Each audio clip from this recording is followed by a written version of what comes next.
If you could print the internet, you'd be holding a ridiculously heavy magazine where every page is just an ad for all the stuff you use, own, or thought of buying. This small act of hypothetical eco-terrorism is really a segue to the idea that people selling you stuff figure out that every screen you own is technically a billboard. Hi, I'm Ankith Sagar and you're watching Unarchived.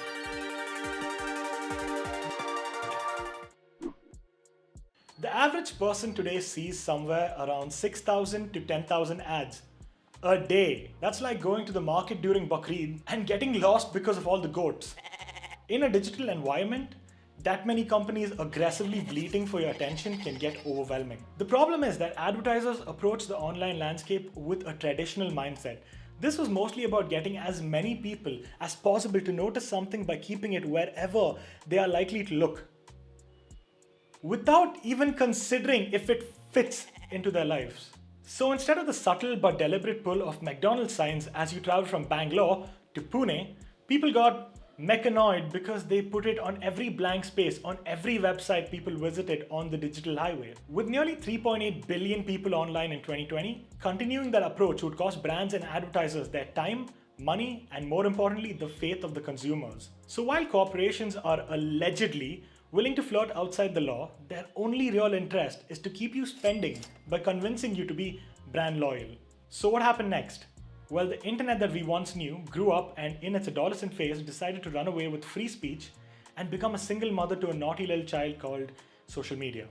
And depending on who you agree is the legitimate father, you'd get blue baby Facebook or his adopted sibling, attention hungry Instagram, or maybe even the funny hyperactive YouTube or angry loud Twitter. Every second, 11 people discover these media babies for the first time.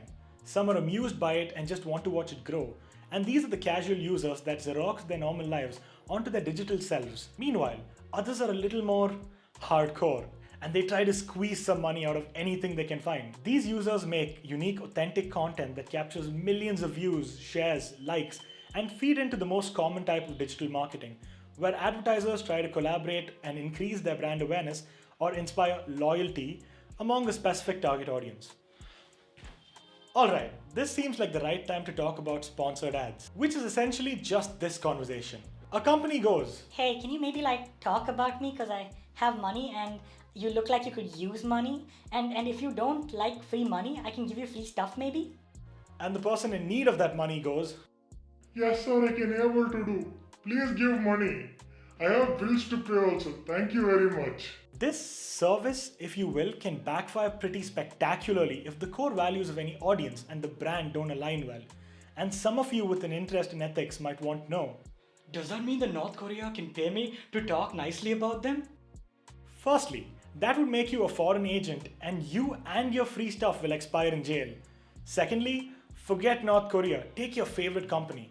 They've probably done this and they're not going to stop. Why? Because it's cost-effective publicity. But there's a really important catch. You have to disclose it. You literally have to say, this is a sponsored ad. This one isn't, but if it was, I would have to say it. You might even see the label sponsored next to some of the stuff you see online. Now, you might be tempted to call such media personalities influencers. Not these influencers, these ones. And in most cases, you'd be right.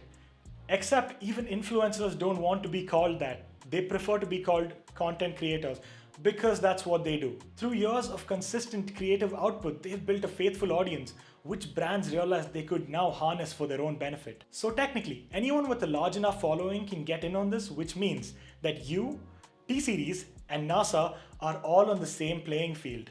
Only the amount of people interested in what you have to say is limited. But when you move away from the giant corporations and start focusing on the little people like industry experts or journalists, you have access to unfiltered, accurate information that you can act on, as well as the opportunity to hold them accountable for their mistakes. This connection that we develop with the people we follow makes us trust the information they provide over brands themselves. In fact, among millennials, only 1% trust advertisements, while 33% admit to trusting reviews for their purchases. The other things millennials do more of is turn to online news instead of print or television, which brings me to a specific outlet of digital content, media publishers, or as you know them as Mr. Top 10 Flavors of the Month or Miss Genocide in countries you did not know of. Oddly enough, the World Wide Web is made entirely of websites or web pages, and these are the people that spread all that digital ink. These days, you're more likely to discover them on social media because it is the quickest way to get information they have straight to you. The simplest reason being is that social media posts are easy to produce, approve, and publish. Comparing this to video content, which needs far more resources, a photo and caption makes production easy and cost effective. But that's just ways to save money. How do these publishers make money? Well, the one you're more familiar with is display advertising, which is the mechanoid type that we spoke about in the beginning. This usually means that the publisher signed up for an advertising platform like Google Ads, which means your search history might creep up on you on your next visit. Then come subscriptions and memberships, which can quickly become the lifeline of a digital company because it implies constant revenue because there's stable viewership.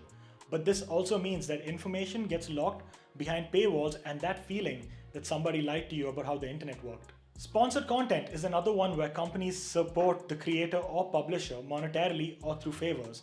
And lastly, affiliate linking, which is basically a referral. Publishers get paid every time a user goes to the link in the description. Sometimes this takes the shape of a coupon or discount. If your veteran internet brain is digging up the word sellout, consider this. Though the internet is free, not everything on the internet is. And the honest to God reporting you've come to expect from these publishers and even people like us, the archive news team, is done by real people that cannot be paid in ideals. But if you do want to support the work we're doing, consider donating to our Patreon. Which finally brings us back to the topic of trust. Trust that the content creator you follow is being upfront, and trust yourself to know when they're not. Because though the content might be for sale, their credibility is not. Thank you so much for watching. We hope you enjoyed the video. But before you leave, we have an announcement. We are looking for interns, people who believe they can actually make a difference. The link to apply is in the bio or in the description. On the other hand, if you want to support us to make more content like this, the link to our Patreon is right below it. Now, did you guys know that 3 lefts is equal to a right? No, you didn't, because I just made that up. And as you know, a group of platypuses are not platypuses, but platypi.